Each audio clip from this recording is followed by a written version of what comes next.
In today's video, I'm going to teach you how to check your Salesforce IP address. We'll walk through a simple way to see the IP addresses associated with your recent logins, using the login history area inside Salesforce. This is especially useful if you're troubleshooting access issues, validating security, or just curious about where your account has been accessed from. First, log into your Salesforce account as you normally would. Once you're on the main Salesforce homepage, direct your attention to the top right corner of the screen. You'll see your user icon there. Depending on your setup, this might be a profile picture, your initials, or a generic avatar symbol. Go ahead and click on that icon. When you click it, a drop-down menu will appear. From this menu, you'll want to look for the option labeled Settings. Sometimes people accidentally choose Profile or switch to Salesforce Classic. So make sure you specifically select Settings. Click on that, and Salesforce will open your personal settings area in a new view. Now that you're inside the settings page, focus on the left-hand side of the screen.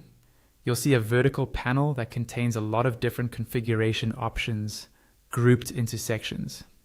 At the very top of that left panel, there's a search bar that lets you quickly find what you're looking for instead of scrolling through all the categories. Click into that search bar and start typing login history. As you type, Salesforce will filter the options below. When you see login history appear in the results, select it.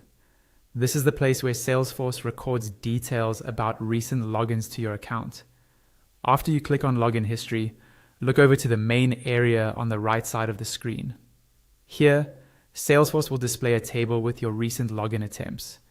You'll see information such as the date and time you logged in, the status, and most importantly, the IP addresses. Within this table, look for the columns labeled Source IP, and in many setups, Forwarded for IP.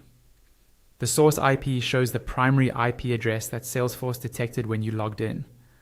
The Forwarded for IP often shows the original IP address if your connection is going through a proxy, VPN, or corporate network gateway. You can scroll through this list to review multiple entries and confirm which IP addresses have been used to access your account. That's all you need to do to check your Salesforce IP address using the login history page.